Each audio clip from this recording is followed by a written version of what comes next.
Hi, everybody. Welcome back to Not So Civil Engineers. I'm your host, Maggie Rodriguez. And I'm Sam Moriarty. We're so happy to see you back here today.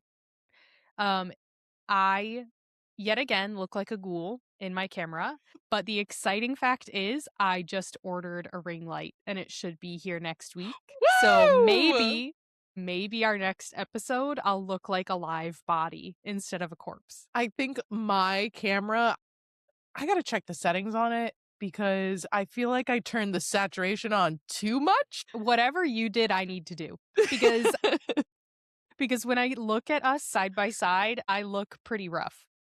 I did put on makeup today for the first recording in maybe a year. I put on makeup because I was like, I can't do not only ghoul but like ugly ghoul. I can't do that today. So we're working our way up. Today, we are going to be talking about invisible work in engineering. And this is that work that keeps teams running, but doesn't necessarily get recognized. And I think STEM is not just about technical output. Teams function because of communication, mentoring, coordination. There's emotional labor that we all deal with. And there's also institutional knowledge that has to get passed down. I think this episode is really giving a name to some of that work, recognizing it, and also being able to leverage it for your career growth. It's a really interesting topic, and I'm not only excited to talk about it having to do with our careers, but I also think that it is becoming something that's more talked about just in life, in relationships, in friendships. There's a lot of invisible work that goes on in life. And I'm really excited to talk about it today and to talk a little bit about life outside of work, because part of this podcast is talking about being young women, living life outside of work, as well as trying to grow our careers and how those things tie in together. Mm-hmm. So basically, if you're doing work that is essential for your team to succeed, but optional for recognition, then it's probably invisible work, and it's probably what we're talking about today. And in my opinion, that work disproportionately falls on women, on people who are earlier in their careers, on people who are underrepresented minorities, and on people who are seen as approachable and helpful and outgoing people. Yeah, absolutely. So let's talk about what some examples are that we think count as invisible work. Because I think that some people listening might automatically be like, oh, yeah, like I know that and I do that. And some other people might be like, I thought that was just something that kind of naturally happens on our team. And those, I'm sorry to say, are probably not the people that we are talking to today. Yes. Because you are probably not the one doing the invisible work if you don't understand what we're talking about yet. But let's dive into some examples and some stories from our careers that kind of highlight what we're talking about. Yeah, I think the first definition that I think about is the glue work. So this is some of the work that really holds team together. One of the first things I think of when I think of glue work is onboarding new people. It's not always part of a job description, and I think it needs to be talked about a lot more because it is a ton of energy and effort to bring someone up to speed if you're not a manager. Yeah. So even if you are a manager, sometimes you're bringing people up to speed who don't report to you. In my job now, there isn't a super formal onboarding process. So there's a handful of people who are kind of trying to put something together and trying to figure out what those things are that new people really need to know. And a lot of it does fall on these people who are like outgoing and approachable, because you want to put those friendly, approachable faces out for new people so that people feel welcomed.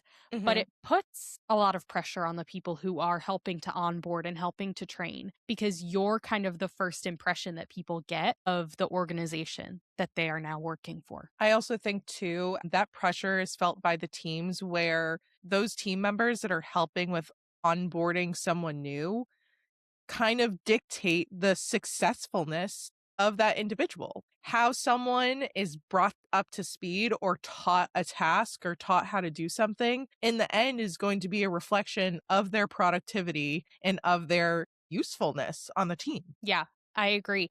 I know that, like, if you have a job where for the first few weeks or even couple months, you're kind of just put by the wayside to figure it out because nobody has time to train you or to onboard you, it sets the tone for your entire time there. Because even if eventually people decide to start reaching out to you, that initial motivation you have where you're like, I'm starting a new job, I want to do well, it has a tendency to fade. It's like, oh, well, I've gotten into this routine of like making myself seem busy, maybe like taking off early. It doesn't set a good tone for your time. Yeah, totally. And I think too, it also isolates you in a way where if you don't have support around you when you're first starting, I think one, you're less likely to do that for someone else who joins the team.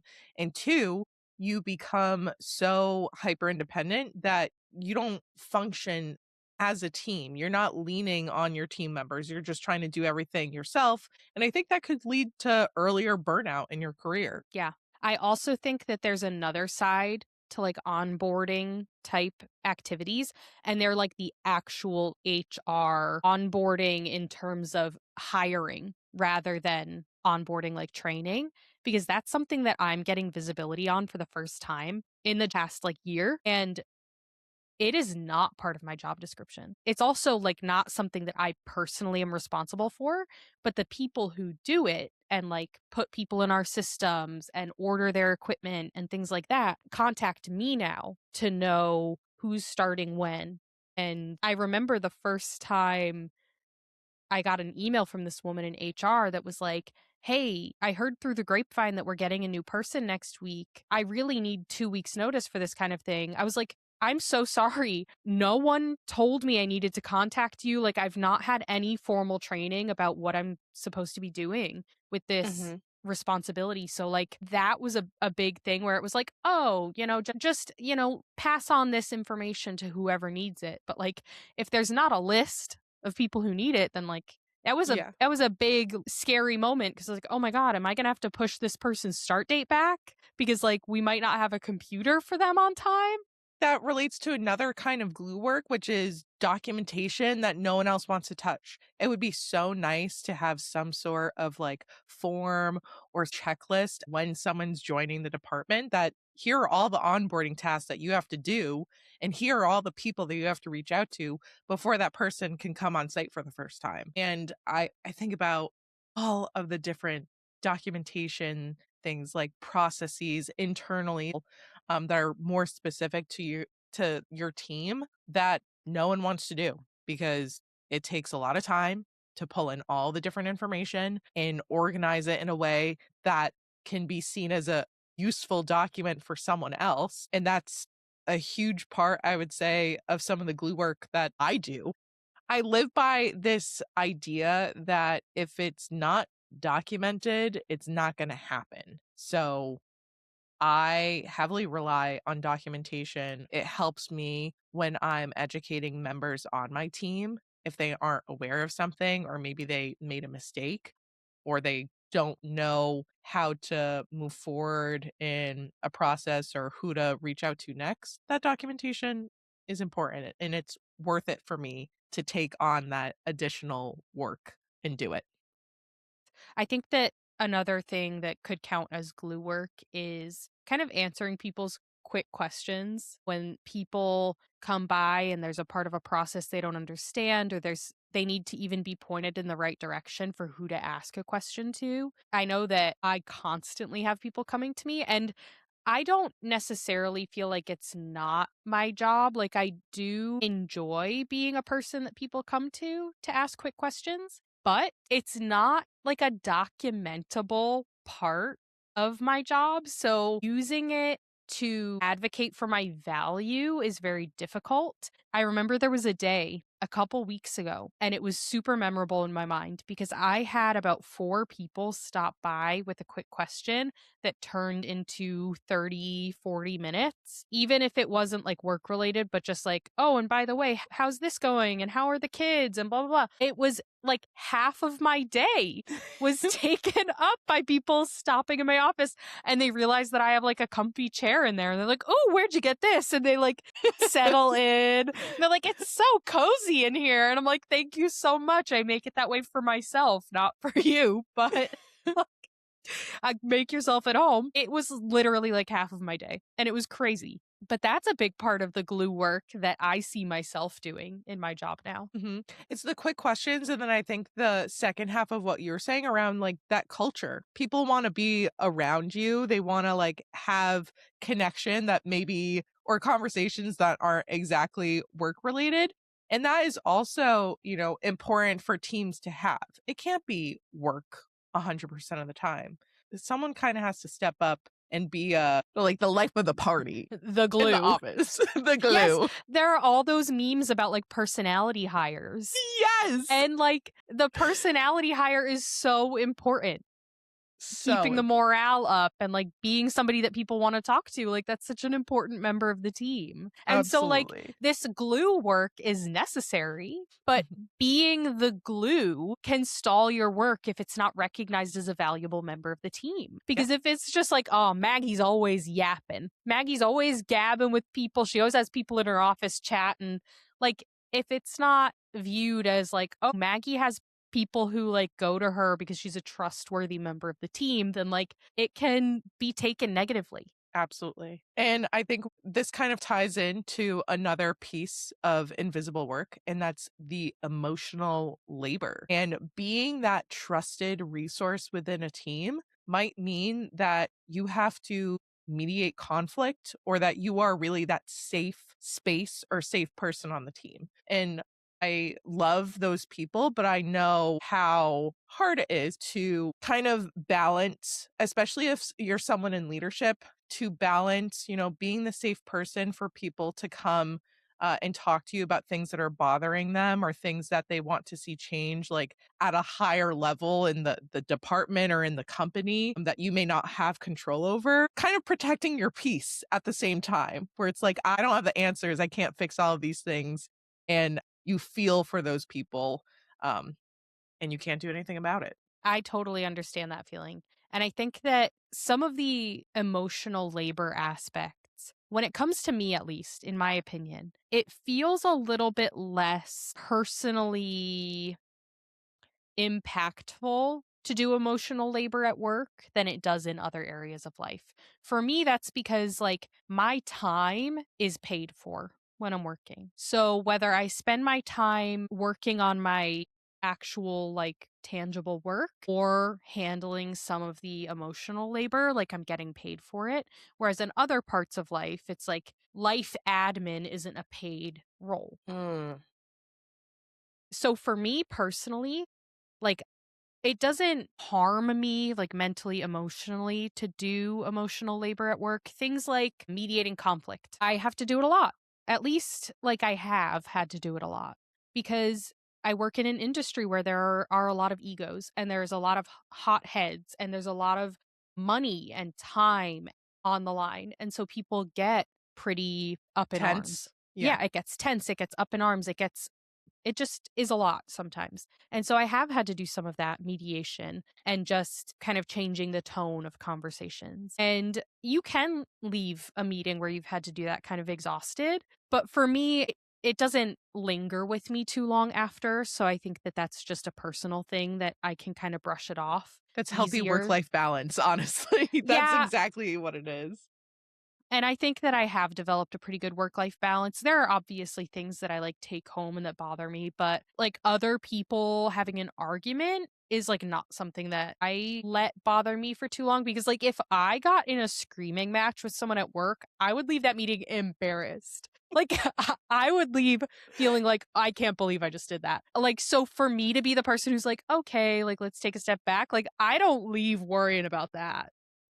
Like, not my problem. In a past job, I remember we were having a conversation. It was an exit interview, and the employee and the manager like got into it on this call, and it was so uncomfortable. And I'm sitting there, and I literally had to like interrupt and be like, "Why don't we focus on just wrapping up and getting through this exit interview, getting through the last couple days of work." But I felt exactly that where I left that meeting. I was like, Oh my God. Yeah. And then, there's other aspects of emotional labor, like you mentioned, and like I mentioned earlier, like being the safe person that people come to talk to. That can be a little heavy, honestly, because like if someone tells you about stuff that's going on in their life outside of work and like confides in you, it can be kind of difficult to know how to handle that without breaching any sort of work life balance that they have. Because if they bring it to work just to like vent to you, you basically just have to be able to ask like, "What do you need from me?" Rather Mhm. than being like, "Well, I guess let me go to your boss and tell them to, like, take it easy on you." Like, that would not be the right way to handle that. Right, right. Unless that's what they're asking you to do. If they're like, Mhm. "Hey, I know you have a good working relationship with my boss, but I don't wanna talk to him about this. Can you explain to him what's going on?" You like how I Yes. say it, "him"? Yeah. That was a Freudian Her. slip. No, I was more so thinking because they aren't comfortable talking to them, and so it's gotta be a man. It's always a man. It's It's always a not man. always a No, it's man. not. It's not. I cry in front of my boss all of the time. I I have haven't no cried. problem. I haven't cried in front of my current boss yet. It will happen someday. I mean, it's inevitable. I cry all the time. So, like, it's inevitable. I've cried in front of, I think, all of my other bosses, though, in history. I cried the other week because someone on my team did something wrong. I didn't even do anything wrong. I cried. And my boss is like, "You're not in trouble, by the way." I'm like, "I know, but you're disappointed." Dad! He is my work dad, so this, like, I guess it makes sense that Everyone's my work dad because when your dad is dead, everyone becomes your dad. Every middle aged man, watch out. You're my dad now. you're my dad. Yeah, You're not my basically. dad. I think we should cut to that vine that says, "You're not my dad." I'll see if I can find the audio. Oh God. I think another example of emotional labor has to do with keeping up morale in the workplace, especially if there's uncertainty or there's a lot of change. For me personally, my company went through a huge restructuring last year. There was a lot of instability, and I feel like I did a pretty good job at helping to keep morale up, even though we were going through a lot. Like, we lost our executive director. There were changeovers in leadership. Teams changed, bosses changed. It was so much to go through. And that is a lot of emotional labor. And I think about other personality hires, they're probably taking on that work as well. And I mean, even when people's jobs aren't on the line, but it's like change in terms of processes and stuff, there has to be someone who's kind of keeping up like a positive attitude and encouraging people to give things the old college try and to go into things with an open mind. And that's a lot of work too, because people really like to stay in their ways. And Hmm. I'm working at an institution now that is very old, and the construction that happens there has been somehow going on for the past several hundred years with no standardization of practices, nothing. And so that's what my office was created a few years ago to do. But people do not like it. They don't like being told, this is the way we're doing things now. We're all going to do it the same. They're like, but this is the way we've been doing it. And so on the fifth floor told me to do things this way. And it's like, guys, we're doing this to make life easier because now we do have written standard operating procedures that nobody ever wanted to deal with before. And the thing is about that is that some people are like, oh, the people who keep morale up, it's just because like they're nice, they're friendly, they're a personality hire. But being that person isn't just like being nice and being friendly and being outgoing. It's skilled work and it's strategic and it's sometimes exhausting to like fight a team, but Hmm. like fight them nicely because you're trying Yes. to keep everybody positive I'm trying to all the keep time. everyone happy. We're Guys, one big happy family. guys, this is going to be so good for us. Be positive. Like, it can be really tiring to, like, Yeah. constantly have to basically argue with people, but, like, word it so carefully because you're, like, trying to make everybody encouraged. Yes. So like it's not just like, oh, you're nice, so like people smile because you smile. Like that is not the case. That's no, no. And Yeah. thinking of like skilled work or strategic work, let's talk about knowledge stewardship, the work of individuals who help maintain these legacy systems, these legacy process, being the subject matter expert in this one thing. And there's only one of you and no one else. He's been here for 47 years. And if something breaks, he's the only guy who knows how to fix it. And that man has never taken a vacation in 20 years. The subject matter experts. Everybody's like, oh, go to so and so. Like we always go to him with questions. Like those people ultimately eventually need to retire. Yes. Like Bob needs to go to Florida. Okay. Bob's got to go. But there are people who, like, when someone says they're going to retire, they're like, what are we going to do? They have like a database in their brain that doesn't exist on paper. And it's like, well, it should have 20 years ago. You should have started working on it. And since nobody wanted to invest in that, Bob can't. And Bob is working overtime right now trying to like Bob can keep up this legacy system, but doesn't know how to create a PDF. So him trying to now document everything on like paper. Memorialize Bob's brain on a flash drive, like it's not gonna happen. So like make it like be like Walt Disney. Let's just freeze the brain.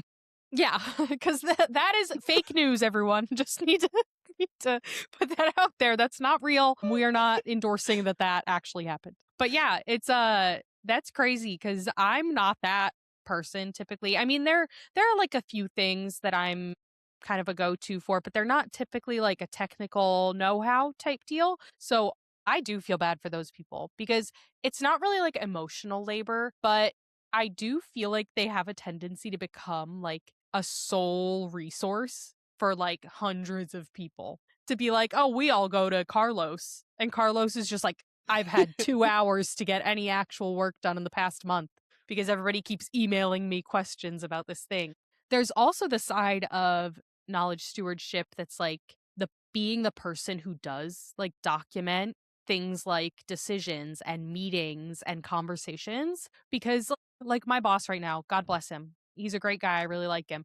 He has a horrible memory and he never writes anything down. Well, actually, no, he loves writing things down, but on paper.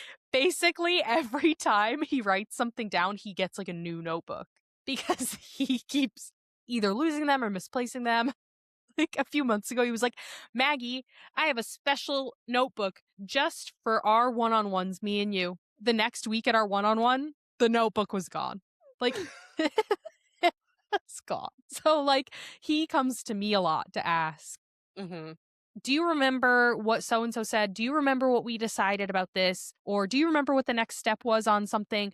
That's another side of knowledge stewardship. If you're the person who not even like writes formal meeting minutes, but like keeps good notes in a meeting and keeps notes of things that people talk about, people are going to end up relying on you. That's like my boss. He's been at the Brigham for way longer than I have.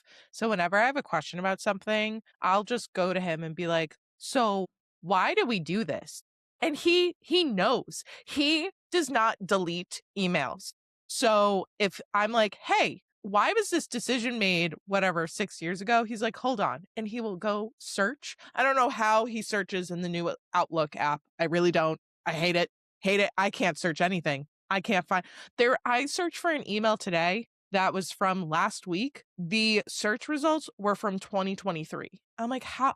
I just got this email, but Kevin can find it. He can find it and be like, yeah, this is X and Y, and this is why we came to decision Z. So you're the person with 40 notebooks. I use OneNote. All of my notes are digital, but I do have like 40 how many folders tabs. do you have? Yep. There you go. I used to have notebooks, and then I was like, I hate paper. You're just control Fing, trying to find stuff. Yeah, a wreck. But the problem is that being this person creates a sort of paradox where the more valuable you become as that knowledge steward, as that role that you're serving, the harder it is to move around to get promoted. Mm, Because that's if so people are true. saying like Bob knows about this system, we can't move him from where he is. He's the only one who knows. He's our subject matter expert. Like he's our guy for that. Are they really going to promote you to a job that's not dealing with it? No, No. they're not. So I think with that, like, I think it's better to be a jack of all trades and master of none. Which is hard because some roles, your job is to be a subject matter expert. Or if But you you are a just subject matter expert, then you need to make sure that you have really great documentation. And that might be yes. invisible work that you're doing on top of your day to day, but it may be the difference between career growth or stagnation. The good thing is that form of work is very easily documented or like what's the word I'm looking Recognizable. for? Yes. Like if you put on your annual evaluation that you have documented X number of procedures on a legacy system for turnover to whoever has your role next, like those are quantitative, measurable things that you can do. It's not as much like the kind of soft skill type invisible work where you can't really quantify it and you can't really explain the value other than I help like the team. you Yeah. can't prove the value really. So if you are a technical expert, a subject matter expert, not only do you need to make sure that you're documenting, but I think you also need to make sure that there is someone else who is learning even a little bit about the things that you're working on. Like, you don't want to become a single point of failure because even just in an organization, that's a risk. And that's Yes. something that you should be talking to your boss about because you could win the lottery, as people say, which in my mind, it means you could die tomorrow. And like, yes, it's morbid, That but is when so people say, morbid. oh, you could win the lottery, no, what they mean is you could die because if you win the lottery, people can still contact you. Yeah, you might not want to answer, but at least you could answer a question. Yeah. Yeah. Um, That's but so true. if you dropped off the face of the earth tomorrow and there's no way to get access to your knowledge, then that's a risk in any organization that you don't want to take. Mhm. So having kind of a backup person is always really valuable and it's definitely something that you can make a claim for with your boss. Yeah, and to that point too about having someone who is shadowing you or mentoring you, I think that's also an example of invisible work, especially if you're not in a leadership role. And this is different than onboarding, but if like someone's already part of the team organization, maybe they have a different role than you or are still building skills in a particular area, mentoring, college interns or junior staff without formal recognition, that's invisible work for sure. Yes, agreed. So, Sam, let's loop back to something we mentioned briefly at the beginning, which is who ends up doing this invisible work and why. So, obviously, this whole podcast revolves around being women in STEM. And I think that women are often expected to kind of step in this invisible work type role where we're viewed as more approachable and we're viewed as more kind of naturally helpful. So we're expected to do a little bit more of the soft skill type invisible work. But there are also people in other groups who have a tendency to be expected to do these kind of tasks, like underrepresented engineers being asked to represent their entire ethnicity or race or cultural group, being asked to explain things, being asked to educate others. And it's something that we kind of talked about a few I was episodes gonna ago with say, like, Rajiv. yeah, like that bamboo ceiling and Hmm. thinking about like, the like Asian population being stuck in these technical roles. And more likely than not, they probably are a subject matter expert or the person that's, helping keep up a system or a platform. Hmm. And there was discussion back then about why that might be and how Rajiv said that he just wasn't viewed as like the leader type because he was a little bit more reserved and like friendly. And in the way that women are expected to step into these roles, it's the same deal for him where he was Hmm. talking about that he just wasn't viewed as like the leader type and how that's just crappy for Yeah. all of us. I think another group that ends up doing a lot of this invisible work are junior engineers, like people very early on in their career. And we talked about this beginning of the episode. They contribute more and they take on this invisible work to prove that they have value. I know it's not uncommon within the STEM industry that you start at the same level and there are probably multiple people joining your company at the same time. They're your competition when it comes to promotion. Oh, yeah. So you kind of are forced into taking on some of this invisible work because the more helpful you are, the more resourceful you are. If you can somehow quantify that so that management sees it, it gives you an advantage when it comes to career progression. It's also just about like getting your name out there, getting your face out there, getting people to know who you are. It's a huge part of early career, but it's not on the job description. It's not something that you can really use to say, I did this, so I'm doing well at my job. It's just kind of something that is expected of you, but you're not getting paid to do it. I mean, I mean, if you maybe go by my logic, every minute you're at work, whatever you're doing, you're getting paid to you're do it. getting paid. But in early career, if people have this competition, then they're also probably pulling extra hours Mhm. and doing things like working overtime and just trying to fight their way up. And Being a so high that's a little, performer. yeah, that's a little different than like my situation where I'm like, in my 40 hours, whatever I do in If those I hours, yap, I am getting paid for it. So it doesn't matter. But in those kind of situations where it's like there are the new hires and a certain number of people will be promoted next year, that's not necessarily a situation I've been in. I've not been in anything kind of that structured ever, but in my experience, high performers are rewarded with more work, not with like better opportunities. So the reward for being helpful is being asked to help more and with more things. And that is like so classic. it is, and I feel like a cliche, but I do think that invisible work helps in a lot of ways, even if you don't see the immediate benefit of it. I'm going to sound like a boomer, but things take time. It is not realistic in any industry to get a promotion year after year. There's simply not enough rungs or not enough titles or positions that exist to give you that. So, where I feel that invisible work can really help is with those early career skill building. To your point, like you're getting your name out there, you're building communication. You might be getting visibility if you are getting some additional work outside of your role. It's kind of helping you and molding you to get into that next position, whether it's something technical, if it's something, more like leadership related, if it's something more like consulting, whatever it is. And I think that this invisible work is also beneficial when it's tied to the scope of your job. If you can say that I have ownership over documenting these processes, you not only have influence as to how those processes are developed, but you have influence to kind of shift and change culture within your company.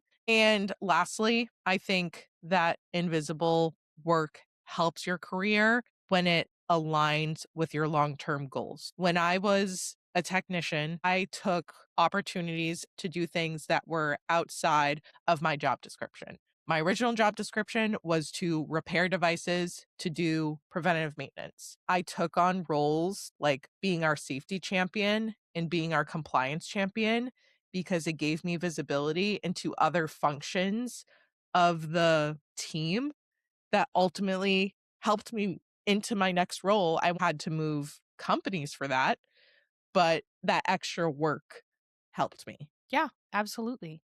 I also do think that there are situations, though, where this kind of work can hinder you or like hurt your career. And those are when your time doing these things replaces your promotable work. So if, you have a list of responsibilities and your boss decides to start offloading those from you and says, "Hey, you've been spending a ton of time on onboarding new employees, so I'm going to take this project from you and give it to this other person who's at your same level so that you have more time to focus on onboarding." The problem is if onboarding's not part of your actual role, and they're taking something from you that is part of your actual role, it can definitely hurt you in the long run. Mm. There's another situation where things can be expected of you, but not documented.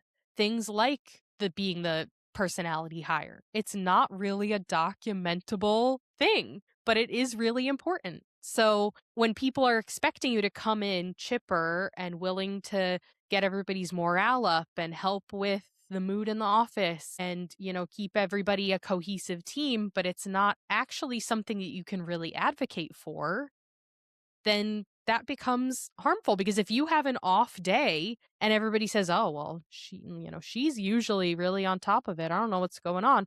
But like guess what? That's not actually your job to Mhm. come in and be chipper all the time. Like maybe you're having a bad day. And so the expectation can become harmful. Then there's also when not doing the work, when saying no to any of this invisible work, like helping to train new people or offering help about a system that you really are the only person who knows anything about, when you start to try to step away from those things and it becomes that people are viewing it as you not doing your job, that can definitely harm you. When your contribution to the team relies too heavily upon these invisible work tasks that you've been doing, it can become harmful to you and to your development because when you're trying to step away from them to handle things that are more distinctly within your role, you might be viewed as not a team player. Yeah.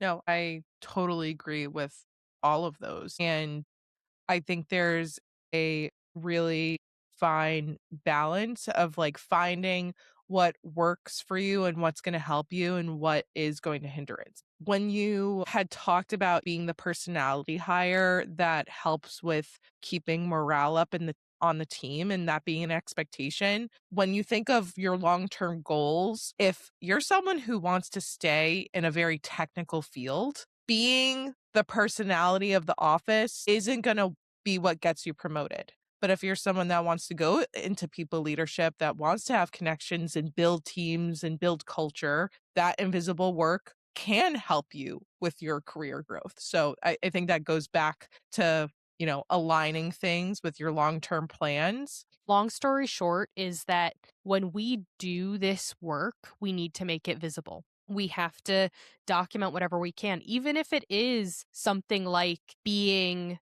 a main point of contact, being a main person that people come to with questions about XYZ topics.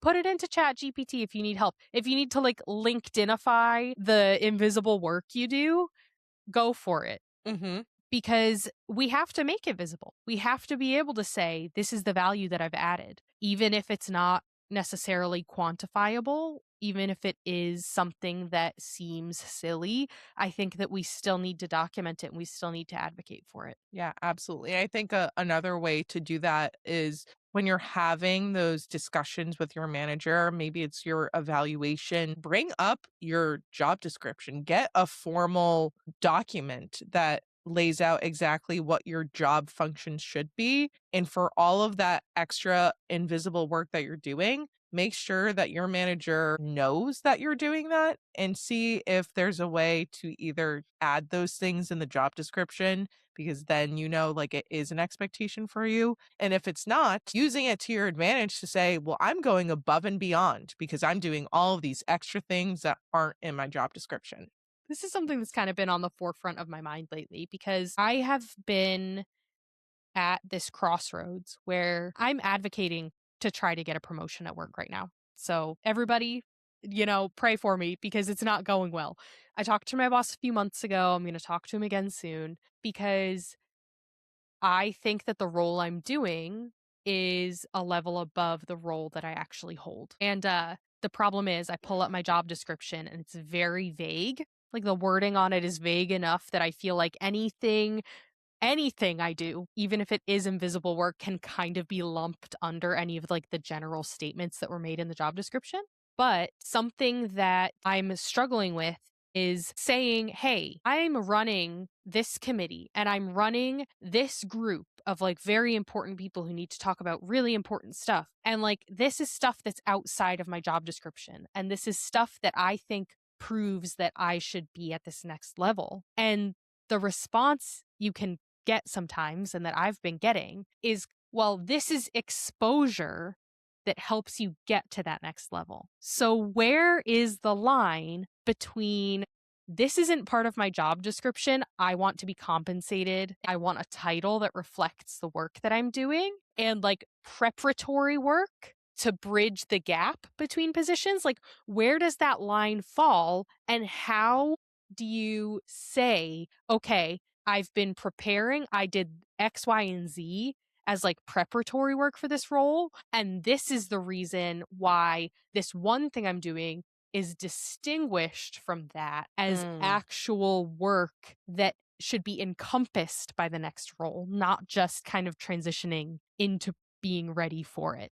It's really tricky. Like, yes, I appreciate the exposure and I appreciate being able to work with directors and senior directors and like project executives from general contractors. Like, I appreciate being able to communicate with them. And I do see it as a great opportunity. But it's not only a great opportunity because if I was blowing it, that opportunity would be gone. So the Mhm. fact that I've consistently not blown it, like, I want to see a result from that. Yeah. Um, think I have some advice, some sage advice from someone younger than you with less experience. Next time you meet with your boss, I might have a few job descriptions from the title that you want at other companies to kind of see whether or not I know it They might don't be. exist. Yeah, That's the problem. okay. Like, the office I work in is very niche Mhm. right And I think now. that's, like, the problem too with some of these companies is that if your company is so niche and your titles are so niche, it's so hard for you to fight for a Yeah. promotion or what you want because there's Yeah. nothing else out there. I There are also no resources Right, to right. pull from. And I Like, think it even my also own job description, I had to go back and contact, like, the HR person who onboarded me to get my job description, Mhm. to, like, even see what I was doing outside of it. Yeah, yeah. I think the other problem with some of those niche roles and titles, market adjustments, like if you want more money without necessarily a title change, it is nearly impossible to do any sort of market adjustments because market adjustments are looking at your role in the area, in your industry, and making adjustments that way. If you're niche, that's a Yeah. tough position to be in. And part of the problem now is that my title is very vague. Right now, my title is literally project manager. So, like, what does that mean? That can mean construction project manager. That could mean a project manager in tech and like IT. So, right now, my title's super vague. And like the one I'm looking at trying to basically create for myself is like very, very specific. So it's really tough and it's been an ongoing battle. And anyone at my work who I trust has been in on the process of me trying to like build up documentation to like say, I think I should be promoted. And it's also a really tough time right now because for anyone out there who doesn't know what's going on politically with universities, there was an endowment tax put into place last year where the tax on endowments went from 1.4% to 8%. Whoa. So the university I work for has lost hundreds of millions of dollars per year in tax. So, like, me saying I want a promotion is like, read the room, Maggie. However, like, there's a reason that it's time sensitive. And like, I don't want to get into that here, but like, there's a reason in my organization that it's time sensitive. So, like, I'm trying to do a value proposition to say, like, yes, I understand that we're needing to cut costs. This is why this is worth it and ultimately going to save us money. So, like, Mhm. this is where it becomes so challenging to quantify this invisible work because when you do have to actually prove a value of the things you're doing, how do you do that when it's this kind of work? But, No. there's also a bunch of like normal, quantifiable, measurable work that I'm doing that I can use. And maybe some of our listeners will also have great wisdom to impart on us because the questions that you've asked Maggie, I'm also interested in the answers for. But I've said it before, I'm cooling for now. I'm not in a rush for any change.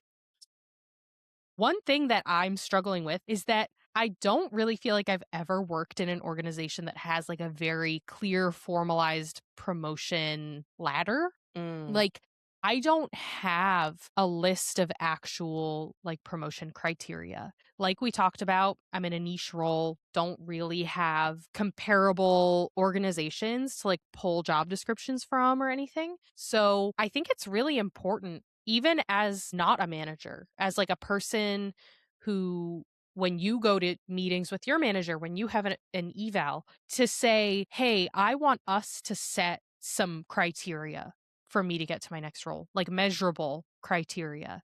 Because, and sadly, like we do have to manage up sometimes, and that is a big part of invisible work. But saying, I need measurable criteria to know when I can advance. And some managers are going to be like, that's really hard to do. We can't do that right now. And you have to kind of do it anyways. You have to like say, I think this XYZ is when I will be ready to move ahead. I feel like so many industries and so many organizations struggle with it, which is why a lot of times, like in this day and age, it's less about company loyalty because if your company's not giving you that clear path to promotion, you don't really feel like you have any other choice than to search for external opportunities. And that's how people have gone ahead in their careers. And we've talked about that. I think like that's something that I'm acutely aware of and I'm very thankful that my co-managers feel the same way. And we've been working for the better half of 5 or 6 months now on developing exactly what you were talking about, having a career ladder, not just the rungs, but also those in between baby steps between roles. Because again, like things take time. You can't just get promoted in a year, but these are like where we expect you to be year 1, 2, 3, 4 in this role. And even when you get to that highest rung in the career ladder, still having additional room to grow. Because, just because you reach the top shouldn't mean that it's the end. And I wish more companies would focus on that. It would probably greatly improve retention. Yeah, I was actually just having a conversation about that because we have this guy who works in my office but is like an IT guy who they kind of, it's like called the IT associate program, where they send these IT associates who are early career people out to offices to do some sort of job to like gain professional experience. And I am working with my boss to do his evaluation. And I've been saying we don't have any sort of program from them that says what he should be doing at this point. So, what are we evaluating? Mm. Are there certain technical things that we should be saying he can do this, he can't do this? Like, where are we? And so I had a call with the woman who runs the program. She was like, well, in these early career days, like they're all doing such different things that having like actual technical responsibilities on Milestones. there is like really tricky because this poor kid, he's working in the office of facilities, like very unusual place for an IT person to work, and he's doing administration of one of our new websites. We want the font changed on this paragraph. like, so I'm like, is there something he should be doing? Because like, I Yeah. don't know. And she was like, well, right now let's focus more on like the soft skills side of it, professionalism, things like that. So like easy enough. However, those kinds of criteria are really, really important to have formalized so that you can even measure your own success and Mhm. know how you're doing and be able to advocate for yourself.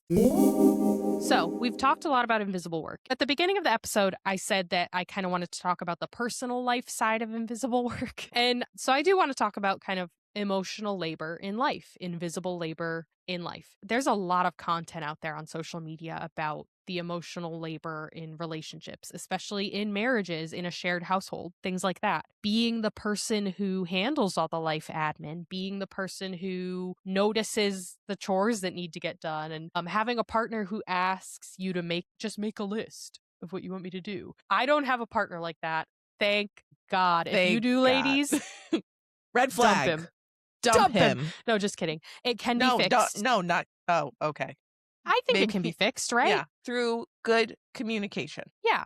Good communication and probably some couples counseling. Romantic relationships, there's emotional labor that happens. Also in friendships, there's emotional labor that happens. I actually have been having like a really hard time the past few days. And part of it ties into like emotional labor in friendships. And sometimes when, you're having a bad day or having a bad week, things just kind of snowball. And what I have been experiencing is that the other day, I just kind of got hit by like a wave of very intense grief. I don't talk about it very often on the pod, but several years ago, I lost my dad. And it wasn't completely sudden, but it was sudden enough that it was really rough. And I mean, if it wasn't sudden, it wouldn't have been better, but it was pretty sudden. I was 24 when he passed away. And the other day, I was smacked by a brick wall of grief. And since then, I haven't really gotten back to my normal. I'm still dealing with a lot of emotions. And so, but that has a tendency in my stupid little brain, my mentally ill nog, to like snowball into like just a lot of other things.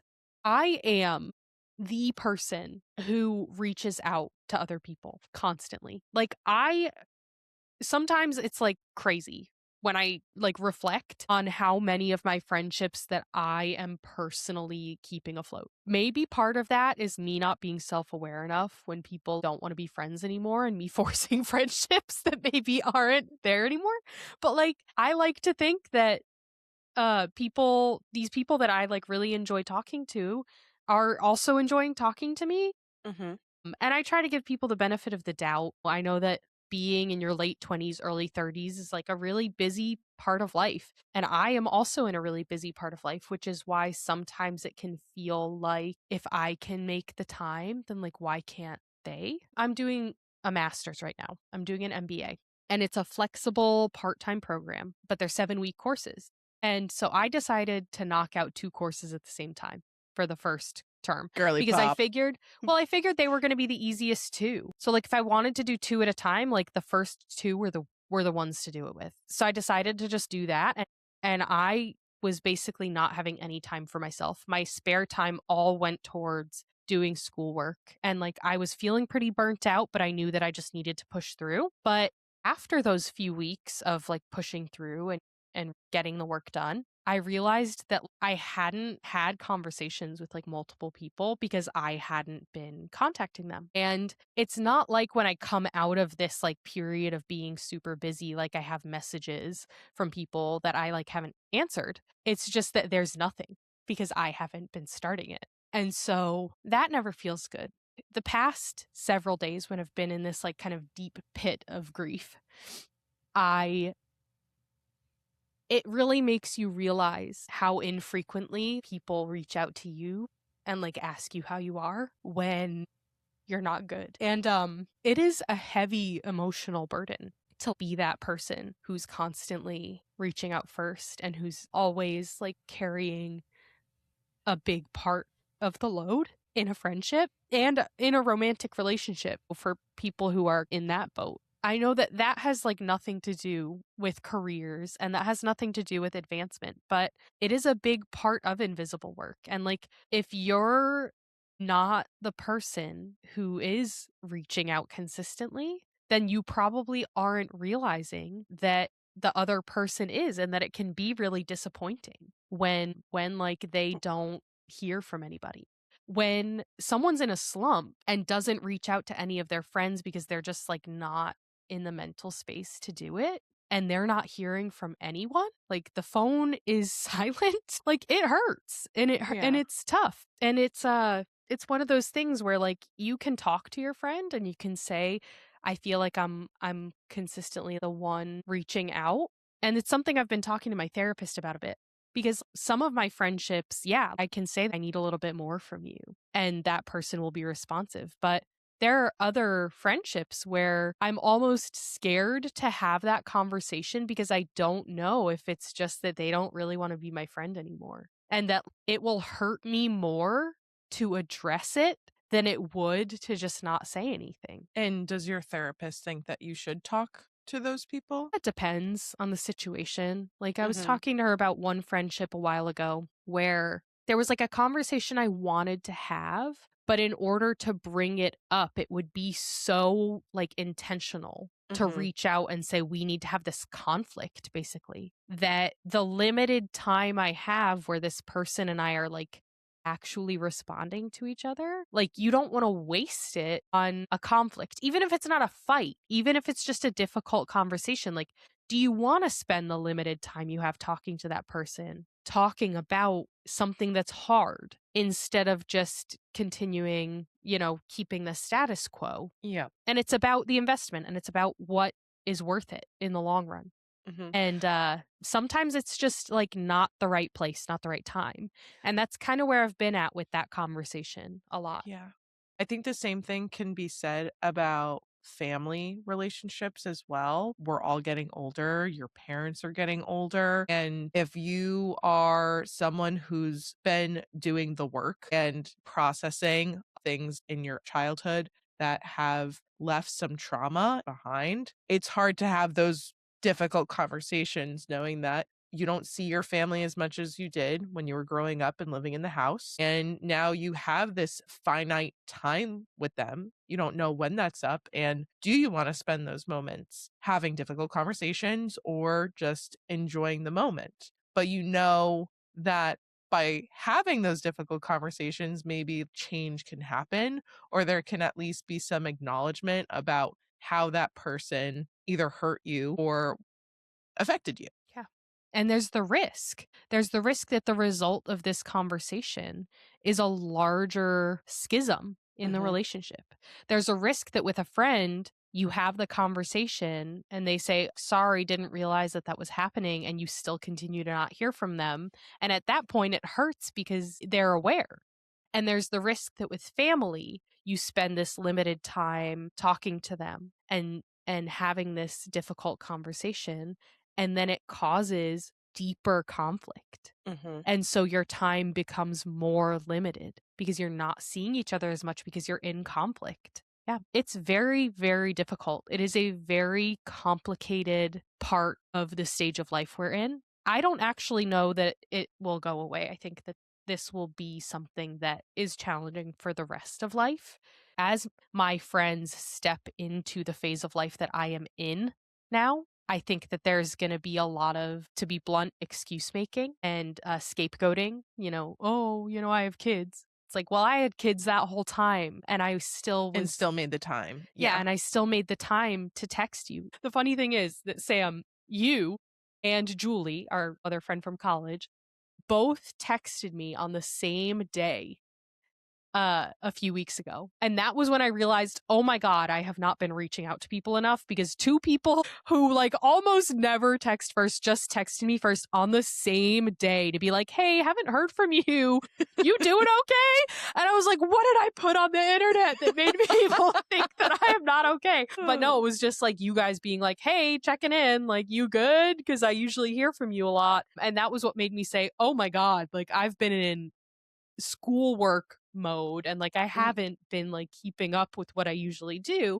I think a lot of what you said, Maggie, is going to resonate with our audience. I just hope you know how much I appreciate the emotional labor that you put into all of your friendships and your partnerships and the relationships that you have with your family. And I just appreciate it and I love you for it. And it is a lot on any person. And it does feel a bit unfair that is something that's you're right, it's not going to go away, but hopefully over time there's more balance to it. Yeah. I just like someday when somebody like makes an excuse and is like, oh, sorry, I've got kids. I'm gonna be like, well, and I would never say this because it's rude and it's unnecessary. I'm like, hey, I was working full time with two toddlers and doing a graduate degree, and I And a still had podcast. and a podcast, and I still like made time and renovating my house. This room, one day, guys, this room Hey, that's it gets behind me better. when It we gets better record, and better. it will look good. One of these days. I'm like renovating a house. I'm still trying to like settle in New England when we are getting blizzards every day and stuff. Like I want to one day just be like, okay, I was doing all of that and I was like still making time to like let you know that I give a shit about you. But no, you can't say that because that's a friendship ender right there. You have to do the emotional labor of saying things nicely and still keeping up the morale. Listen, that was a joke. That was a terrible in my joke. friendships, I am like not good at that, and it's definitely caused conflicts in some of them. Like Sam, you handle that really well. That like sometimes I just like don't filter it, that I just like say what I actually mean. Some people do not handle that well at all. And like I guess those are just like not the people for me because like I cannot spend 40 hours a week being the mediator and then like when I'm texting the people who are supposed to like know me best also have to do that. Yeah. Yep. It's too exhausting. And that's where like I was saying it's not exhausting when it's my job because it's my job. I'm getting paid to do it. But when it's life, it is exhausting to try to be someone who I'm not and like parse my words and like chat GPT, how do I make this nicer? Like I do that at work. I'm not doing that with my friends. I'm not doing that with the people who are supposed to love me for who I am. People at work do not owe me loving me for who I am. They don't have to do that. They're my coworkers. They're my boss. They're people who are getting paid to interact with me.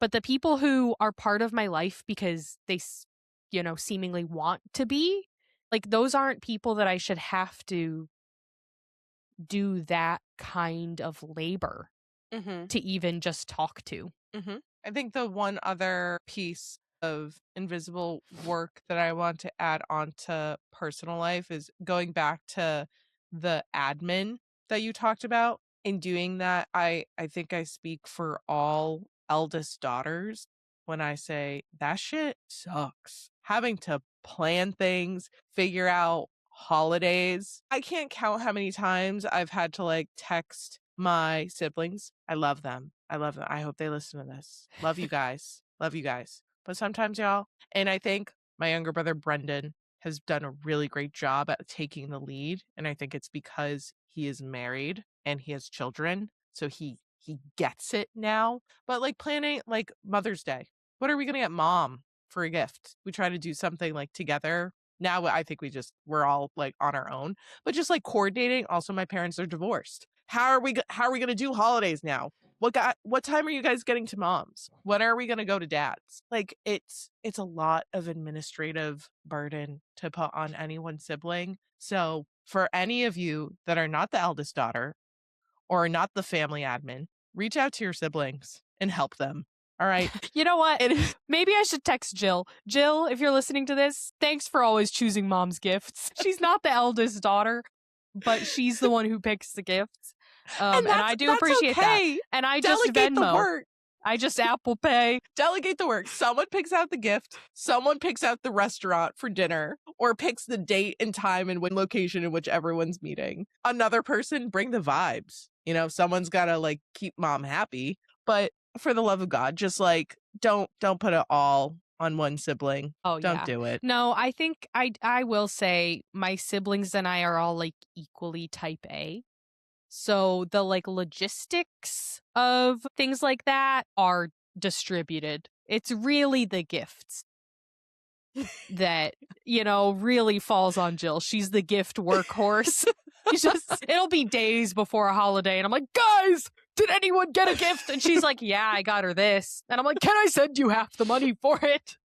Now it's snowballing to like niece and nephews where it's like, oh my God, I gotta keep track of their birthdays better. I have my birthday list. Oh my These God. are all of Why don't you put them in people's contacts? No. Then your phone notifies you. No, I like waking up every morning and I open this.